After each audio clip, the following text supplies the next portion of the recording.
आज की कहानी है चींटी और शेर।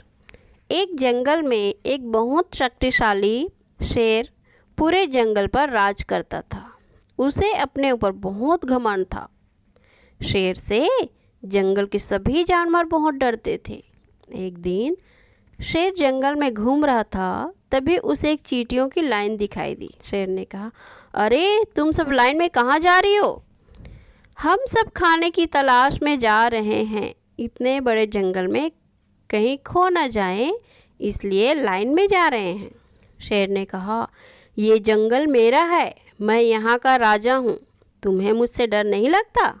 चींटी ने कहा, हमें कैसा डर, आप बड़े जानवरों को खा सकते हो, इसलिए वो आपसे डरते होंगे। हमें तो आप खा नहीं सकते। शेर ने कहा, अच्छा ये बात है, मैं तुम्हें एक बार में मसल दूंगा, सारी मारी जाओगी।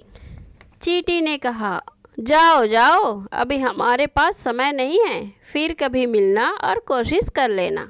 शेर को गुस्सा आया, बोला, रुको ज़रा, मैं अभी बताता हूँ। ऐसा कहकर उसने उनके ऊपर पैर रखने की कोशिश की, लेकिन वे सारी एक तने की जड़ में घुस जाती हैं, जहाँ तक शेर का पंजा पहुँच नहीं पाता। शेर को बहुत गुस्सा आता है। शेर गुस्से में घूम रहा था, तभी उसके पास एक चीता आता है। क्या बात है महाराज, आप बहुत परेशान नजर आ रहे हैं। शेर चीते को सारी बात बताता है। बस महाराज, इतनी सी बात, इन चींटियों को सबक सिखाने का उपाय मैं आपको बता दूंगा, लेकिन ये चींटियों वाली बात आप किसी को मत बताना, नहीं तो जंगल के बाकी जानवर आपसे डरना बंद कर देंगे। इससे आपका नुकसान तो होगा ही, साथ ही मेरा भी नुकसान हो जाएगा। आपका बचा हुआ भोजन मुझे मिल जाता है। शेर ने कहा, वो सब छोड़, पहले ये बता करना क्या है। चीता ने कहा, पास ही एक पेड़ पर मधुमक्खी का छत्ता है, वहाँ से थोड़ा सा शहद ले आते हैं। उस शहद को एक पत्ते पर रखकर मैदान में रख देंगे। जब मैदान में चींटियाँ उसे खाने आएंगी तो आप पैर से उन्हें मसल देना।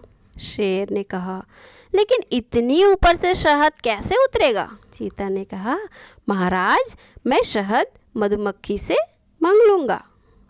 ठीक है, कल सुबह शहद लेकर मैदान में पहुँच जाना। फिर चीता शहद की मक्खी के पास जाता है। शहद की मक्खी, थोड़ा सा शहद दे दो, हमारे महाराज शेर की तबीयत ठीक नहीं है, वे शहद खाएंगे। अगर तुमने शहद नहीं दिया तो महाराज तुम्हारे छत्ते को तोड़ देंगे। शहद की मक्खी डर जाती है, चीते को शहद दे देती है। अगले दिन चीता शहद लेकर मैदान में शेर का इंतजार करने लगता है। इधर शहद की मक्खी बाकी जानवरों से महाराज के बीमार होने की बात करती है। यह खबर चींटी तक भी पहुंच जाती है। चींटी ने कहा, साथियों देखो, शेर ने हमें फंसाने के लिए शहद इकट्ठा किया है, इसलिए आज से कोई भी चींटी अपने बिल से बाहर नहीं निकलेगी।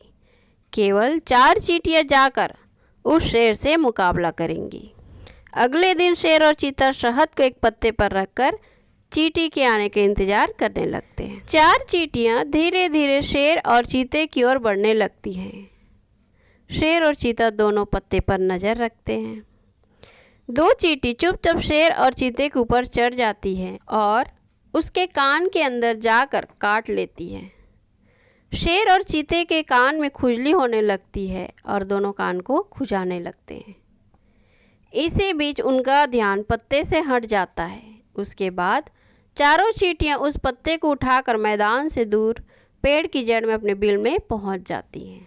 शेर और चीता दोनों बहुत देर तक कान खुजाते रहते हैं। जब उन्हें थोड़ा सा ध्यान आता है तो वे देखते हैं कि ना वहाँ पत्ता है और ना शहद है। यह देखकर शेर समझ जाता है कि चींटियों से जीतना उसके बस की बात नहीं है।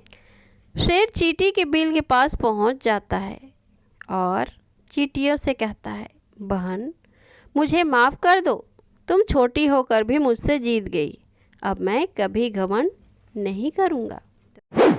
दोस्तों, अगर आपको यह कहानी अच्छी लगी तो प्लीज़ चैनल को लाइक, शेयर एंड सब्सक्राइब ज़रूर कीजिएगा।